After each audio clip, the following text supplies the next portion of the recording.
నమస్కారం అండి. నా పేరు డాక్టర్ సువర్చల, జీవా ఫర్టిలిటీ సెంటర్స్ లో సైంటిఫిక్ డైరెక్టర్ని. మైటోకాండ్రియల్ డిస్ఫంక్షన్ అంటే ఏంటి, దీనివల్ల అండాల క్వాలిటీ తగ్గిపోతుందా అండ్ దీనివల్ల సంతానలేమి సమస్య కావచ్చు అనేది వలటి విషయం. అసలు ముందు మైటోకాండ్రియా అంటే ఏంటి? సెల్స్ లో మైటోకాండ్రియా చిన్న భాగమే, ఇంపార్టెంట్ ఆర్గానిల్స్ అంటారు. బట్ దీని వల్ల ఎనర్జీ ప్రొడ్యూస్ అవుతుంది. సో ఒక రకంగా ఆలోచిస్తే ప్రతి సెల్ లో ఇది ఒక బ్యాటరీ లాగా పనిచేస్తుంది అనుకోండి. ఇది ఎనర్జీ ప్రొడక్షన్ కి చాలా ఇంపార్టెంట్. ఒక ఆక్సిడేటివ్ ఫాస్ఫోరిలేషన్ అనే ప్రాసెస్ ద్వారా ఎనర్జీ ప్రొడ్యూస్ చేస్తుంది. దీనివల్ల సెల్యులర్ మెటబాలిజం, సిగ్నలింగ్, అపోప్టోసిస్ అనే ప్రొసీజర్స్ అవుతాయి అన్నమాట. అండాలలో మైటోకాండ్రియా చాలా ఇంపార్టెంట్. ఎస్పెషలీ దాని మెచ్యూరిటీ రావాలంటే, ఫలదీకరణం అవ్వాలంటే, పిండం డెవలప్ అవ్వాలంటే మైటోకాండ్రియా చాలా ఇంపార్టెంట్. మైటోకాండ్రియా డిస్ఫంక్షన్ అంటే సరిగ్గా పనిచేయలేదనుకోండి, దానివల్ల సమస్య కావచ్చు.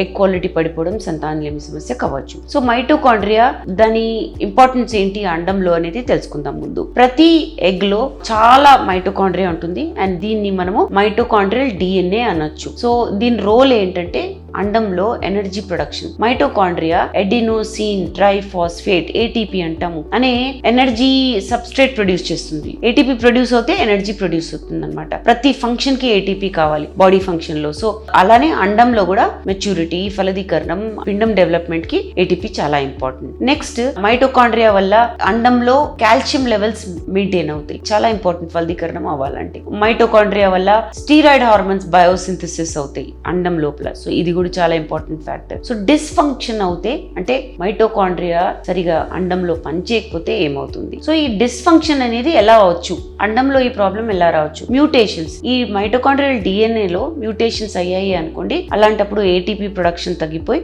ఆర్ఓఎస్ రియాక్టివ్ ఆక్సిజన్ స్పీసీస్ అంటే ఒక టాక్సిక్ ఎన్వైరన్మెంట్ లాగా తయారవుతుంది అనమాట. ఇది డిక్రీజ్ డిఎన్ఏ కాపీ నెంబర్ వల్ల కూడా అవ్వచ్చు. ఈ మైటోకాండ్రియల్ డిఎన్ఏ తగ్గిపోయింది అనుకోండి నంబర్స్, అలాంటప్పుడు కూడా ఊసైడ్ ఫంక్షన్ పడిపోవచ్చు. Next ageing. ఆడోళ్ళలో వయసు ఎక్కువ అయ్యే కొద్దీ ఈ మైటోకాండ్రియల్ ఫంక్షన్ న్యాచురల్ గా పడిపోతా ఉంటుంది. సో ఏటీపీ తయారవ్వడము, ఈ ఆర్ఓఎస్ అనేది ఎక్కువ అయిపోవడము, ఏటీపీ తయారవ్వడం తగ్గిపోవడము, ఆర్ఓఎస్ అనేది ఎక్కువ అయిపోవడము, మైటోకాండ్రియాలో మ్యూటేషన్స్ అవ్వడము అంటే దాని షేప్ లో మ్యూటేషన్స్ అవ్వడం అవన్నీ అవుతాయి. దీనివల్ల అండం క్వాలిటీ పడిపోవడము సంతానలేమి సమస్య కావచ్చు. నెక్స్ట్ ఎన్వైరన్మెంటల్ ఫ్యాక్టర్స్ వల్ల కూడా కావచ్చు. పొల్యూషన్ వల్ల, పువర్ ఆహారం వల్ల అంటే సరిగా తినకపోవడం వల్ల, లైఫ్ స్టైల్ ఫ్యాక్టర్స్ వల్ల కూడా మైటోకాండ్రియల్ డిస్ఫంక్షన్ అవ్వచ్చు. సో దీని వల్ల ఎగ్ క్వాలిటీ ఎలా పడిపోతుందో చూద్దాం. సో ఏటీపీ ప్రొడ్యూస్ అవుతుంది అన్నాను కదా, ఈ మ్యూటేషన్స్ అవుతున్నప్పుడు బాగాలేనప్పుడు మైటోకాండ్రియా ఏటీపీ ప్రొడక్షన్ పడిపోతుంది, అంటే ఎనర్జీ ప్రొడక్షన్ తగ్గిపోతుంది. అలాంటప్పుడు అండం మెచ్యూర్ అవ్వకపోవడము, ఫర్టిలైజేషన్ కాకపోవడం అనేది జరుగుతుంది. సో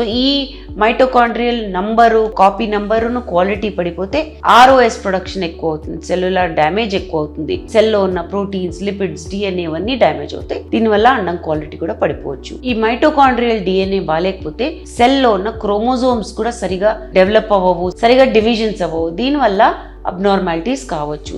ఈ అబ్నార్మాలిటీస్ వల్ల సంతానలేమి సమస్యనే కాదు, మిస్క్యారేజెస్ కూడా అవ్వచ్చు. కాల్షియం లెవెల్స్ బాగుండాలన్నాను కదా, కాల్షియం లెవెల్స్ బాగుండకపోతే అండంలో ఫలదీకరణం అవ్వకపోవడం వల్ల కూడా సంతానలేమి సమస్య కావచ్చు. సో మైటోకాండ్రియా డిస్ఫంక్షన్ అదే సరిగా పనిచేయకపోవడానికి ఇన్ఫర్టిలిటీకి సంబంధం ఏంటి? మైటోకాండ్రియల్ డిస్ఫంక్షన్ ఉన్నప్పుడు అండం క్వాలిటీ పడిపోవడము, ఫలదీకరణం రేట్ తక్కువ ఉండడము, ఎంబ్రియో డెవలప్మెంట్ అవ్వకపోవడం, అలానే అండం ఫలదీకరణం అయినా పిండం అతకపోవడం అనేది జరుగుతుంది. వయసు ఎక్కువ కొద్దీ మైటోకాండ్రియా ఫంక్షన్ పడిపోతూ ఉంటుంది. సో ఓవేరియన్ రిజర్వ్, అండాలలో అండం క్వాలిటీ పడిపోవడం, దీనివల్ల సంతానలేమి సమస్య కావచ్చు. అన్ఎక్స్ప్లెయిన్ ఇన్ఫర్టిలిటీ కూడా కావచ్చు. అంటే అన్ని బాగున్నాయి కానీ డయాగ్నోస్టిక్ మెథడ్స్ ద్వారా తేలకపోతే మైటోకాండ్రియల్ డిస్ఫంక్షన్ కూడా ఉండొచ్చు. ఫ్యాక్టర్స్ చూసుకొని నిర్ధారించడం జరుగుతుంది. సో ట్రీట్మెంట్ ఆప్షన్స్ ఏంటి? ముందుగా ఏంటంటే లైఫ్ స్టైల్ మోడిఫికేషన్స్ చాలా ఇంపార్టెంట్. మీరు కనుక ఎక్స్పోజర్ ఎక్కువ ఉందనుకోండి టు టాక్సిన్స్ అంటే పొల్యూషన్, అవన్నీ కొంచెం తగ్గించడానికి ట్రై చేయండి. హెల్తీ డయట్ మెయింటైన్ చేయండి, రెగ్యులర్ ఎక్సర్సైజ్